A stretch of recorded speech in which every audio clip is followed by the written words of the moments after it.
Hi, I'm Emil Salvini, author and historian, and these are Tales of the Jersey Shore. Today's episode is called New Jersey's Titanic, and it's a story about the SS Morro Castle.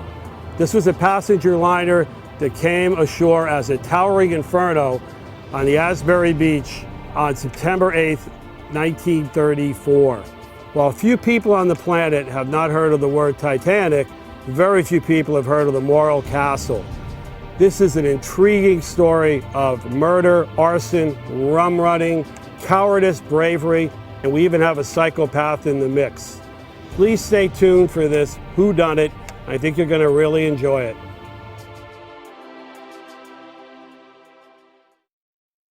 Well, I remember I was 12 years old.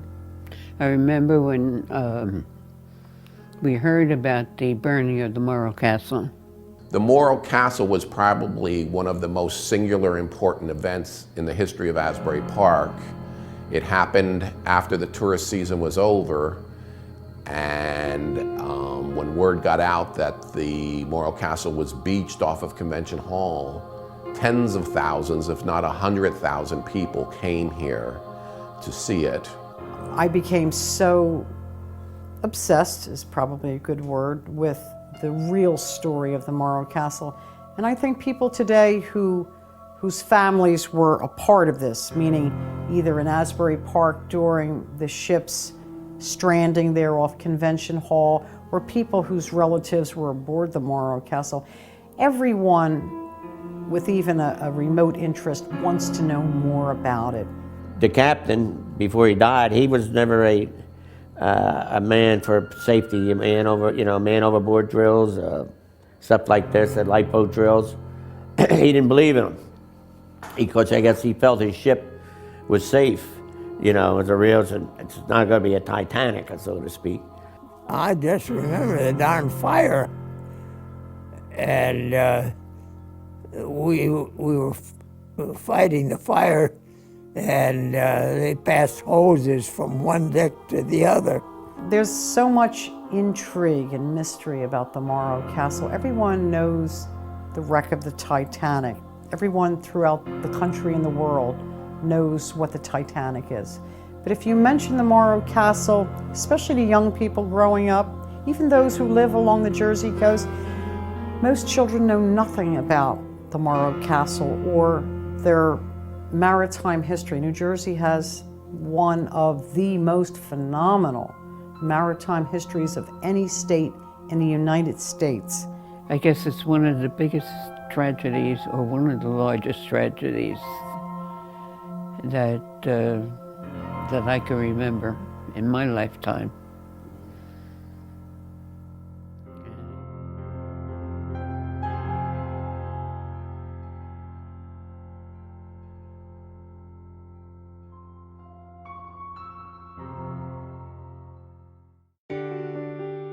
The Ward Line, officially called the New York and Cuba Mail Steamship Company, had been in business since 1840, carrying the mail and passengers to sunny Havana, Cuba.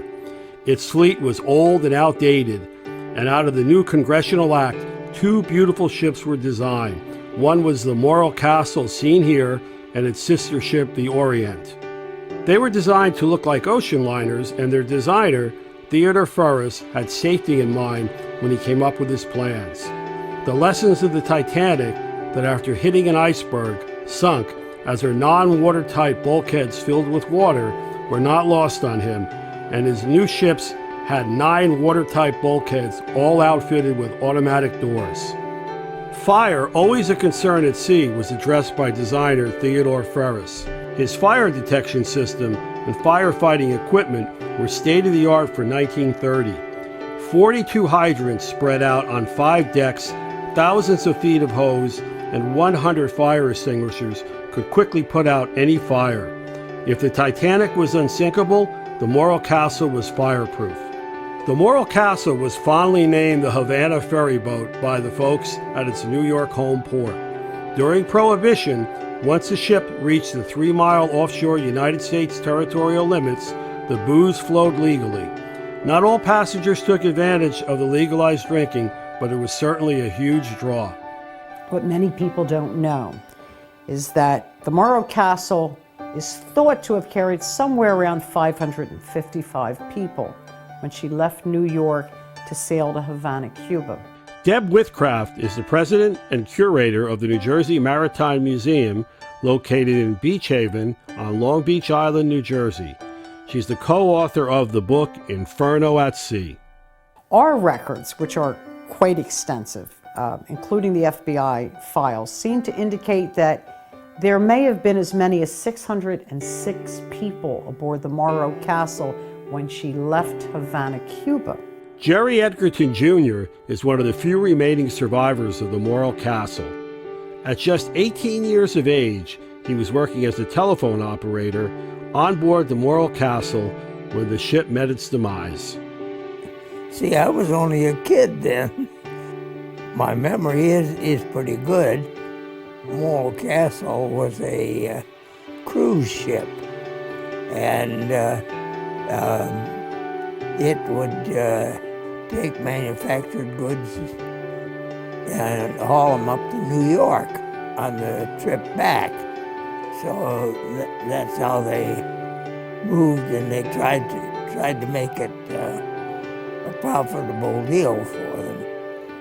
And again, because it was during the Depression and also on the fringes of the Prohibition days, people needed a break from the day-to-day angst of suffering through this depression. So those people who could scrape together enough money to board the Morro Castle and travel to Havana, Cuba, they had everything. They had alcohol, they had partying, they had tremendous venues in Havana, Cuba that they would go to dance the night away, and also a lot of shipborne activities through the cruise director, whose photo is here, Robert James Smith. I mean, there were a lot of, it gave people a week off from the day-to-day fears and worries that accompanied the Depression days.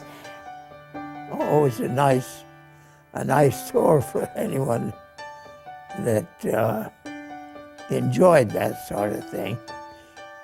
The passengers seemed to be happy with things.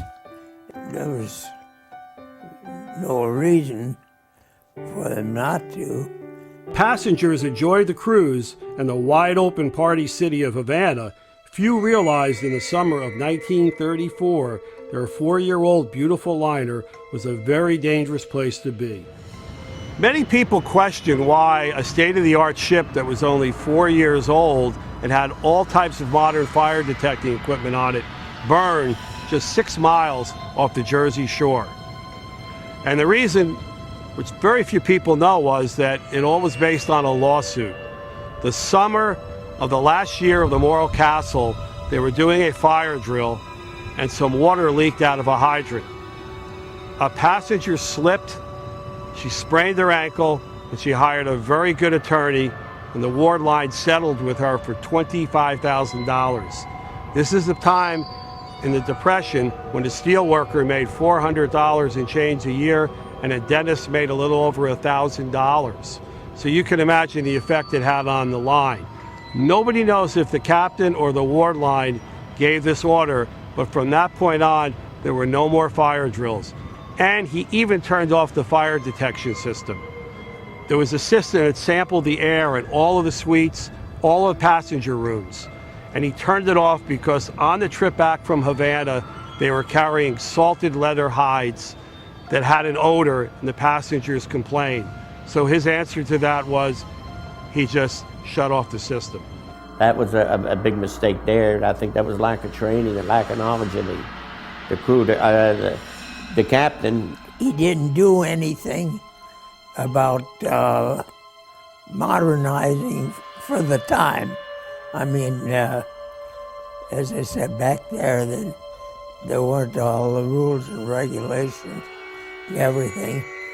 Captain Wilmot, who did away with the fire drills and lifeboat drills, was a favorite with the passengers, was a long-term company man, and only he knows if he banned the fire and lifeboat drills on his own initiative or on the orders from the ward line after they settled the expensive lawsuit. The night of the fire, as the guests were dressing for the traditional captain's dinner, he mysteriously died in his cabin. He had a heart attack the night before and died.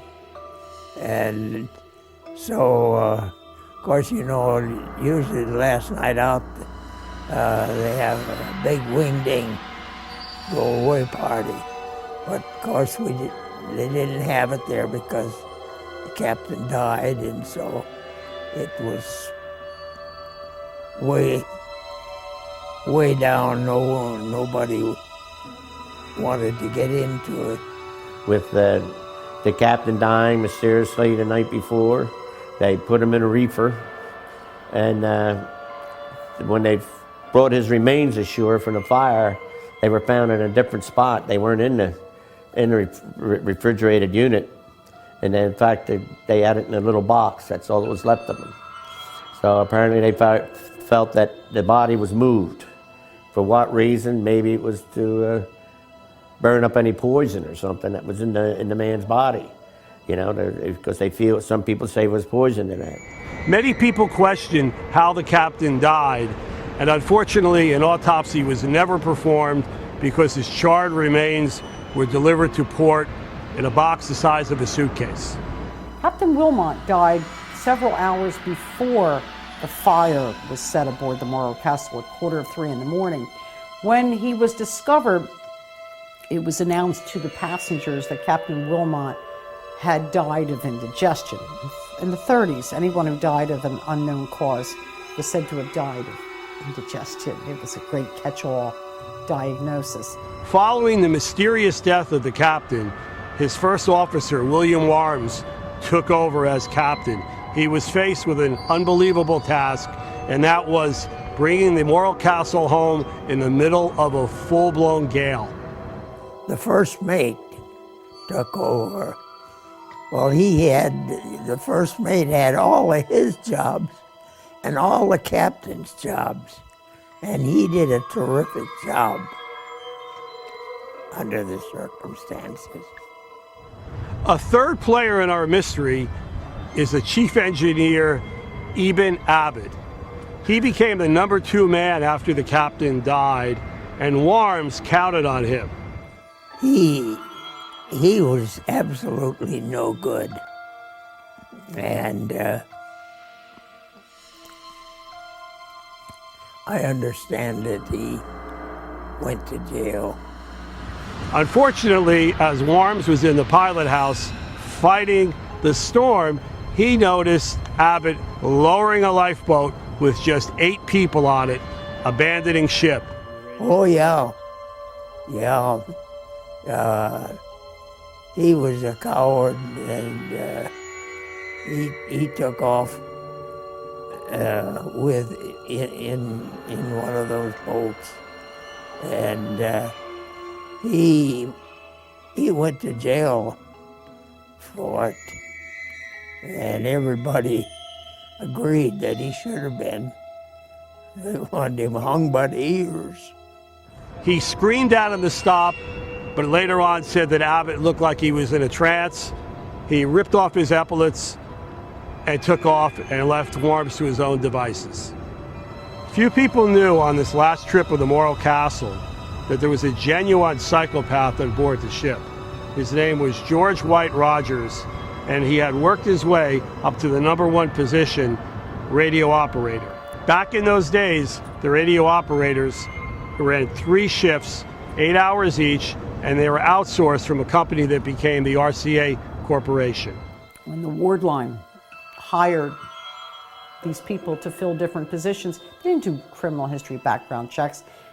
They didn't do any checks at all on these people. George Rogers had an incredible history of pyromania, assaults on people.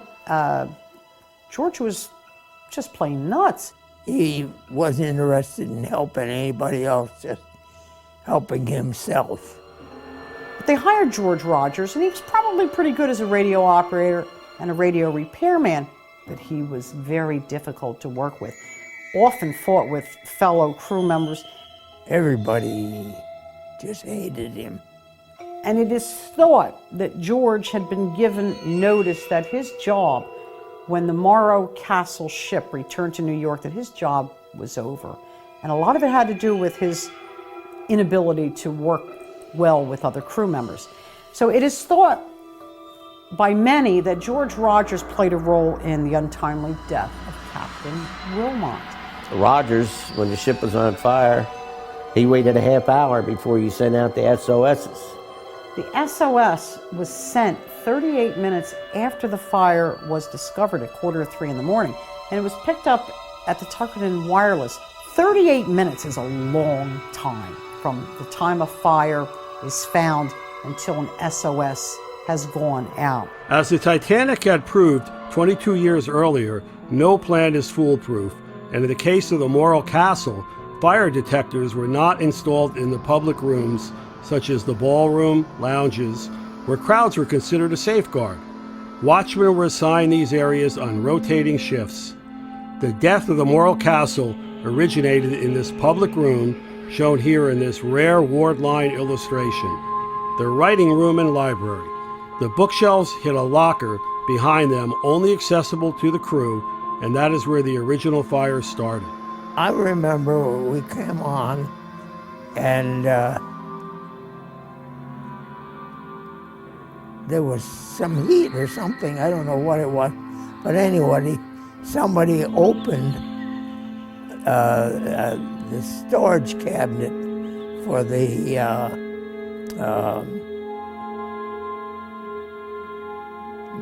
pamphlets and papers and so forth there. And when the air hit it, boom.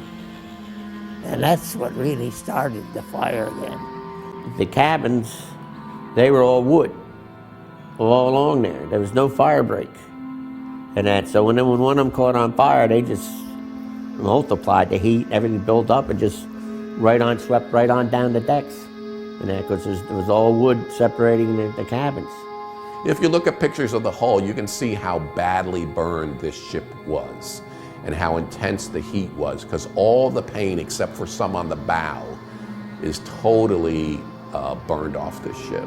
The crew members would paint the Morro Castle. She was 508 feet long. One of their duties was to paint the vessel from stem to stern. So they would go from the bow to the stern, and they used an oil-based paint. So they would paint the vessel bow to stern. When they hit the stern and were finished, they would go from the stern to the bow. So there were many layers of oil-based paint on the decks of the Morro Castle. You know, on board ship there, you're always painting the decks and all. But it was so hot, the deck got so hot that it melted the oil in the paint.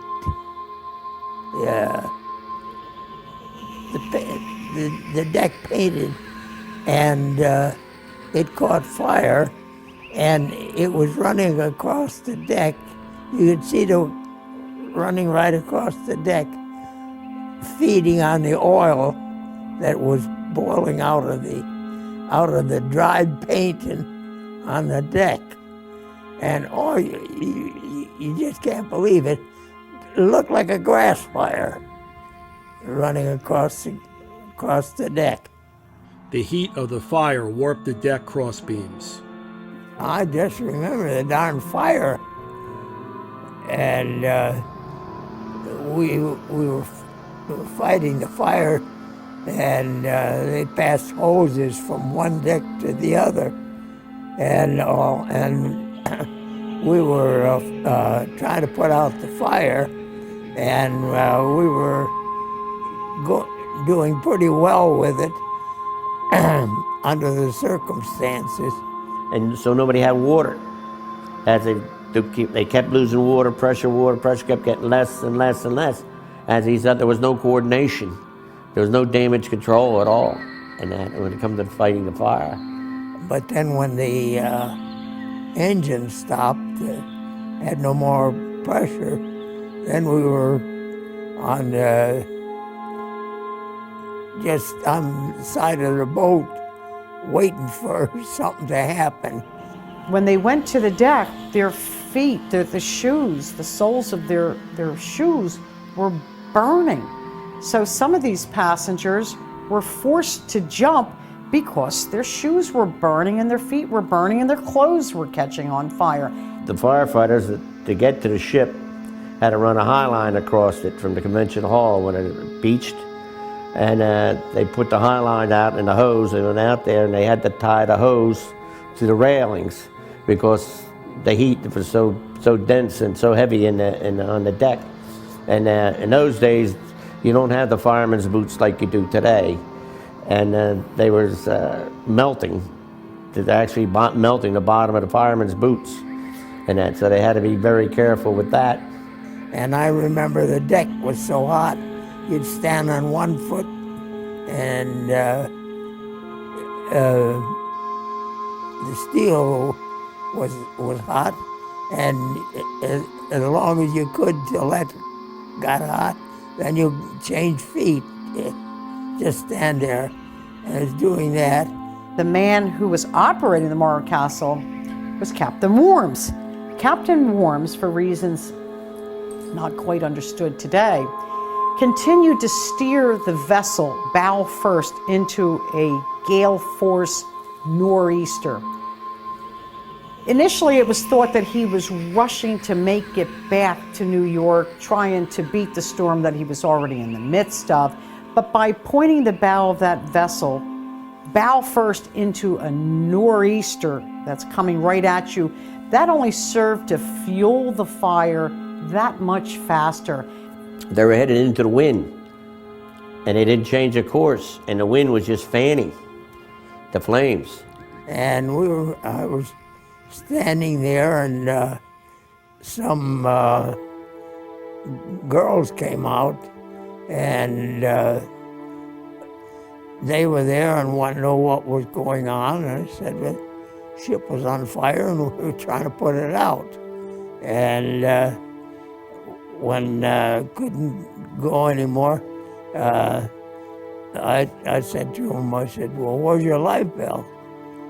And he said, well, no, nobody told us anything about it. And I said, well, go back to your cabins and get them. It's in the rack, and I told them how to get them out and all.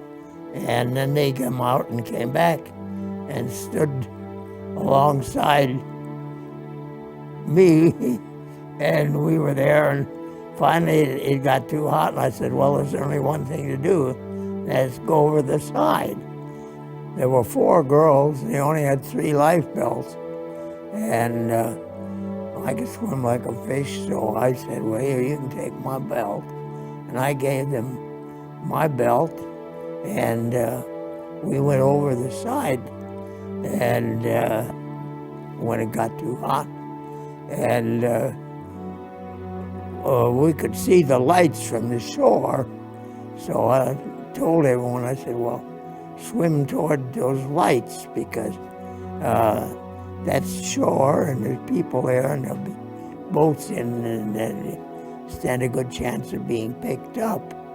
And we all went over then, and then I would help them swim toward it. And when one of them would fall behind, I'd go back and get her and bring her back up in with the group. And we were headed for the shore best we could. And we were doing pretty well. And I remember there that the waves were so bad and all that there was a storm, a bad storm. And they said the Coast Guard couldn't get out, that they couldn't get it loose. But there was this young family there that had a fishing boat, and they managed to get out, and so there was quite a to-do about that. Jersey pride. The Bogan family launched their fishing boat, the Paramount, into treacherous seas and after gathering a crew of other fishing boat captains, saved more lives than any other lifeboat that day. An armada of local fishing boats quickly followed.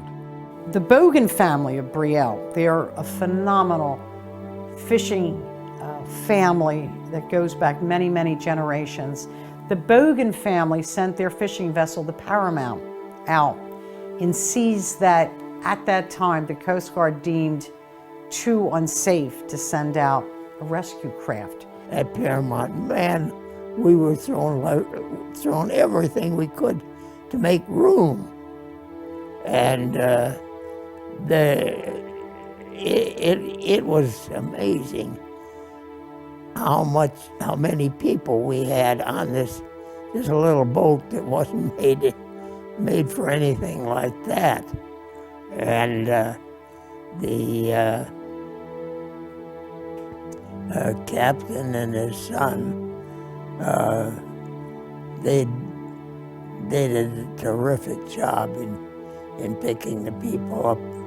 Now here, this fishing family, Captain James Bogan, asked his crew members to voluntarily go with him to save as many lives as they could. They did that. They went out and they saved 67 people. When they came in, they had to explain to the Coast Guard, the FBI, the state police, every bureaucratic body imaginable, their role, of course, in saving 67 people. And they picked up 67 survivors. And a couple of them were pretty sad. They wouldn't let go of their husband or their wife, who was already dead. They were holding on to them, keeping them afloat. But there was no more room on the boats for them, so they had to let them drift off. Initially, instead of being graciously thanked for their heroism in saving so many lives, instead they were ordered to explain why they had 72 jackets and only 67 survivors, which put them on the defensive. So Captain Bogan explained to them that this little, very small fishing boat, his crew members were risking their own lives in a nor'easter of gale force winds to save what lives they could.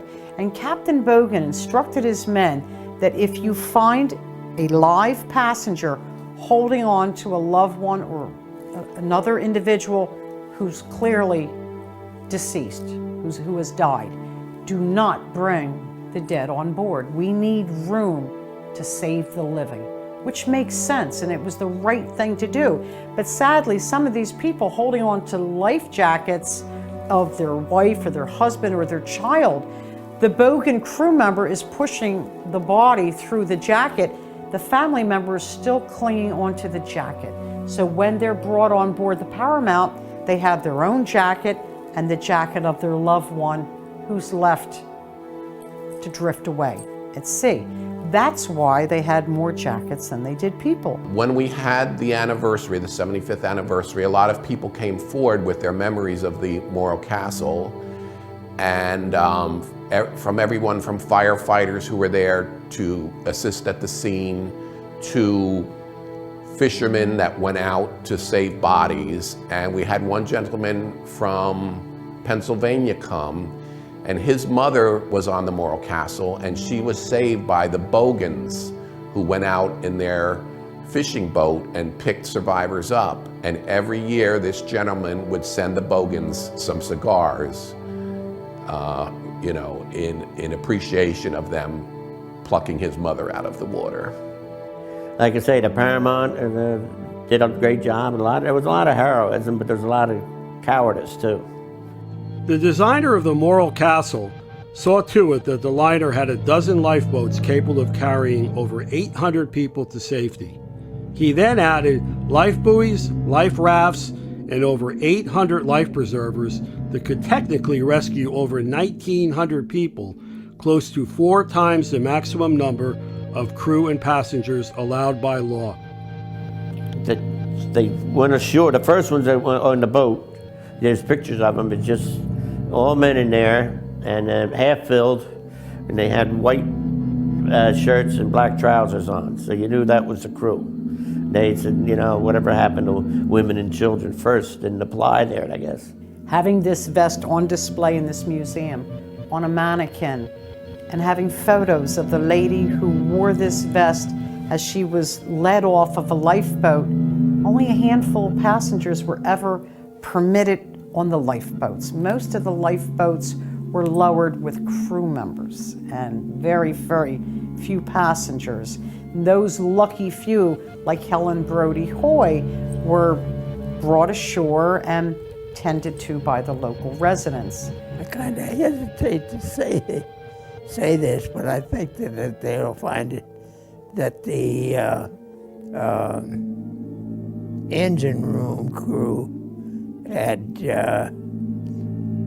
taken their boat and they took off and left the people.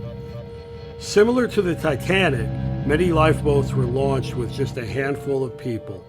The first lifeboat launched at full capacity carried 7 passengers and 73 crew members. Why were so few lifeboats launched, and those that were launched carried mostly crew members and not passengers? I'm in the beautiful town of Spring Lake, New Jersey, and while many people think the Morro Castle was wrecked off of Asbury Park, it actually occurred not too far from where I'm standing, about 9 miles off the shore, somewhere between Belmar and Spring Lake. Spring Lake, yeah. And I mean, they really went out of their way, and they did a terrific job in providing food, clothing, and shelter. Well, a lot of the local heroes were down in southern Monmouth County because that's where the bodies and the victims started washing up. And, you know, by the time the Morro Castle came to Asbury, it had already been attached to a tow line and it was being towed to New York City. The tow line snapped, I believe, off of Long Branch, and the ship just drifted here and ended up grounding right off of Convention Hall. The rescue workers at Spring Lake realized early on that most of the lifeboats were coming ashore either half empty or full of crew members. Some of the crew members were so ashamed of themselves they were tearing off their official insignias on their uniforms, but they could not hide who they were. They gave a variety of excuses, but when the boat finally came ashore on Asbury, there were several lifeboats still on the boat that were never used. Everybody is looking out was trying to save their own neck, and probably some things were done in a panic. You can imagine the panic on board the ship that night during the fire. They were in a gale with 40-foot seas, the crew abandoned them, and most knew nothing about the lifeboat drills, didn't even know where their lifeboats were. One of the secrets of the Morro Castle that very few people knew was that in 1934, its last year, one of the items in the cargo hold when they went from New York to Havana were arms, munitions, explosives for the military government in Cuba. Of course, when the Morro Castle ship came back from Havana, people were saying, well, if she was carrying arms to Cuba, why, when she was ultimately salvaged, didn't they find any arms? Because she was on her way back. She had already offloaded the munitions in Cuba when she landed. So although the boxes were marked sporting goods, they were full of explosives. Thank God, when the fire happened, it was on the return trip from Havana to New York. Right around the time the Morro Castle was built, 1930, Convention Hall was also completed. And there was a radio station, WCAP, that's how popular Asbury was at the time, that broadcast from Convention Hall. That's when it came in and beached in Asbury Park and almost hit the WCAP radio station in Convention Hall. And the broadcaster actually saw the Morro Castle drifting toward Convention Hall, and he announced it on the air that he was afraid the ship was going to come in and hit Convention Hall. And that the fire at sea, he didn't know that the thing was right outside his door just about. And then he looked up and there it was. As a 10-year-old child, Janet Lemley witnessed the beaching of the Morro Castle at Asbury Park, New Jersey. were very interested in seeing the ship. So the next day we went down to Asbury Park and saw this burned ship. And it was horrifying to see. Standing on the boardwalk, looking at the ship, you could almost visualize what had happened. And originally when it washed up, it was still smoking, there were explosions, that type of thing. We stayed down there for a while looking at it. It was mesmerizing. It was terrible to look at, but on the other hand, you couldn't look away. And to this day, I cry. The total count, the best, most accurate count we can come up with in terms of fatalities is 137. But remember, many of the passengers aboard the Morro Castle weren't on the list, weren't on the passenger list. Not all the bodies were recovered. People said that they could feel the heat on the beach emanating from the hull. That's how hot it was. A media frenzy of reporters took place just hours after the wreck and helps us relive the stories of the survivors who lived to tell their grandchildren the tale of the Morro Castle. As you see, I have a watch here that stopped exactly at 25 minutes to 5. That's the time I jumped in the water. And from then on, I hung around the water, trying my best not to get all excited, for 7 hours. I had a bellboy on my life belt that didn't have no life belt or life preserve on. So they took him on and left me there. And 3 hours later, one of the boats picked me up. We were in the water 5 hours. All except that there was another girl in our party who was in another room, and we couldn't find her, and I still don't know whether she has been rescued or not. I'm hoping very much that she was. Well, about 5 o'clock, I guess the only thing left to do was to jump overboard. I followed the first girl over, and I don't know where she got the courage to jump over. Well, anyway, I followed her, seeing that she could do it. Although the first lifeboats came ashore in Spring Lake, New Jersey, Asbury Park was one of the first responders to bring their equipment to the beach. I'm fortunate enough right now to be sitting on the 1927 restored truck that saw action during the battle that was brought to the scene to help put out the fire in the Morro Castle. As seen in this photograph, this is one of the trucks that actually responded to the fire on that fateful day on September 8, 1934. We still have the original fire truck that responded to it, and it was all been restored to the day it looked like when it responded. It's a 1927 American LaFrance. It indeed did see action in 1934 at the SS Morro Castle. I believe it did pump water to the fire scene to some kind of, it was way before my time, but it was for some kind of fire suppression activities it did take place in.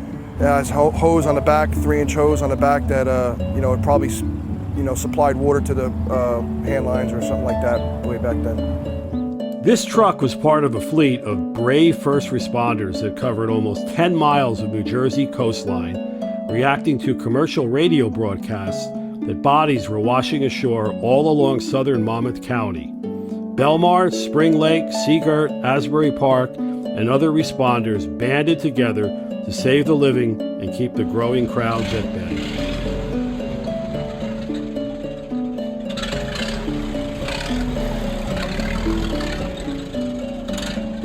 I remember the crowds that were there. Of course, this was the day after, it wasn't.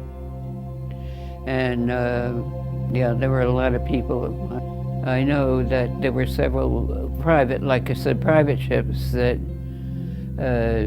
picked up survivors and brought them to different ports down there. When you're standing on the boardwalk, it was like almost next to you. I know it was tied to the convention hall. They had a rope going from the ship to the convention hall. It was almost the color of rust. It must have been prime coat. The outer paint burned off, and it looked orangey. Strange. Within 3 days of the ship coming ashore here, over 175,000 people visited Asbury. There were signs all over New Jersey and New York, this way to the Morro Castle. It said that a 4.5-hour traffic jam backed up the Holland Tunnel. That's how many people in Depression days, when gas was tough to find and cars were rare, wanted to come out here to see this wreck and be part of it. But there was talk at one time of having it there on the beach as a monument, I remember. That was after, probably weeks after. I know it was there for quite a while, because I think we went down, I'm sure we went down after that. I don't know how much longer after that. And sure enough, there it was, still on the beach.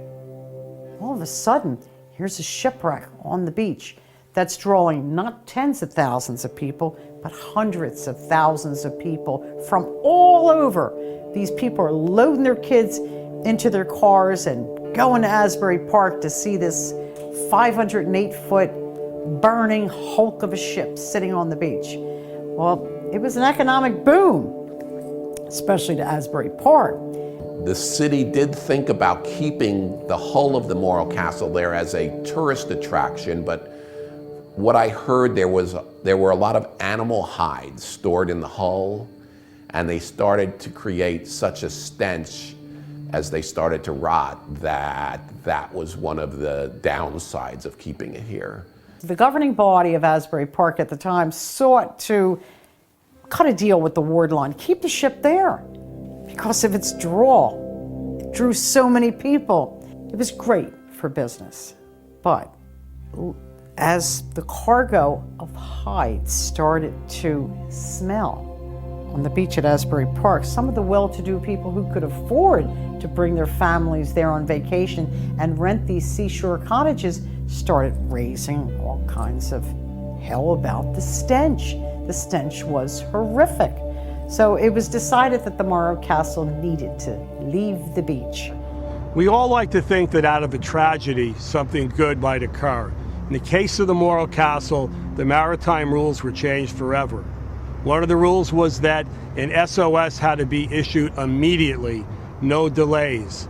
Another rule was less wood on the ship. Another rule was less paint. Mandatory life drills were required, as were mandatory fire drills. Once the empty Morro Castle drifted ashore at Asbury Park, people began to wonder how this modern ship could have been lost within view of land. As the smoke cleared and the players were questioned, suspicion immediately fell on George Rogers. Although he had a troubled past, his possible role in the loss of the ship was never proven. He used his position as a Morro Castle survivor to further his career.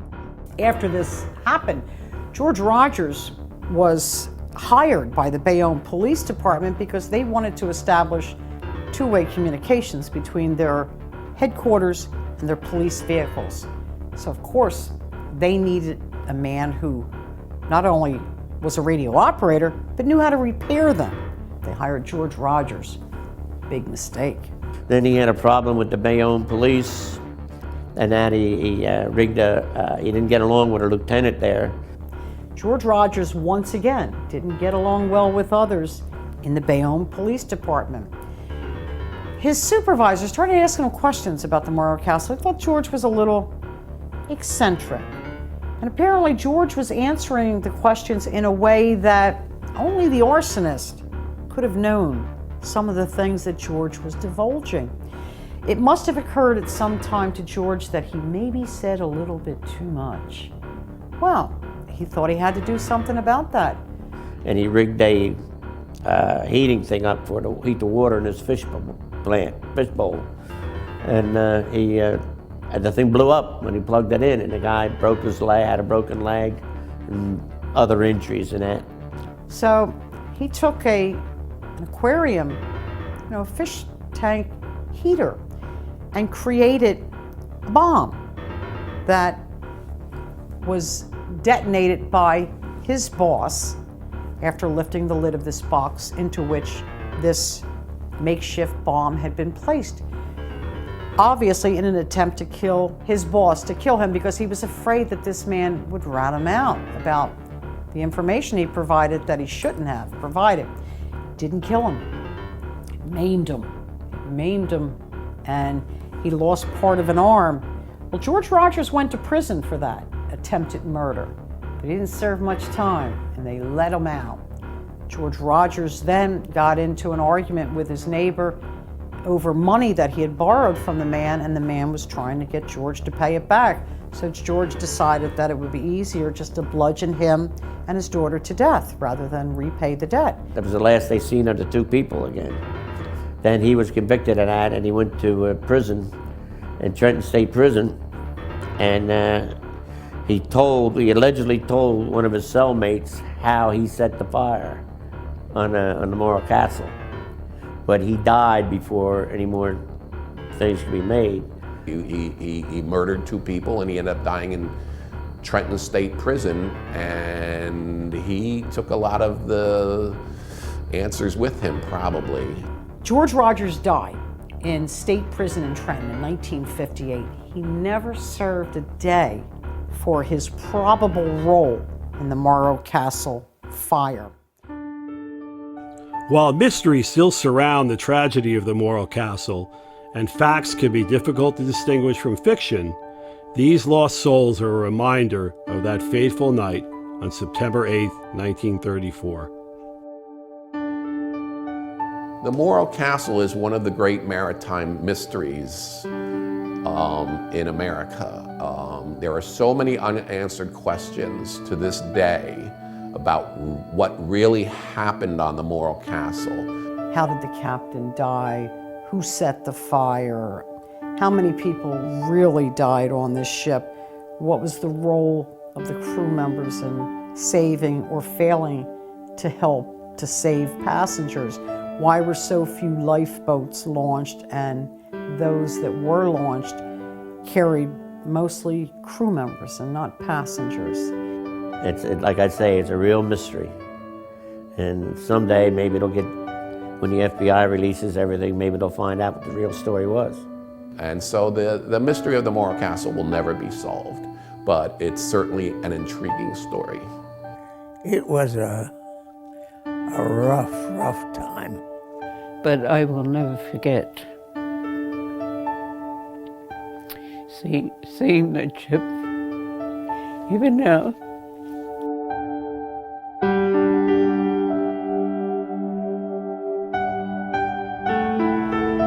I hope you enjoyed today's story about the SS Morro Castle in Asbury Park, New Jersey. This is Emil Salvini for Tales of the Jersey Shore. Keep your eye on this station for more interesting stories.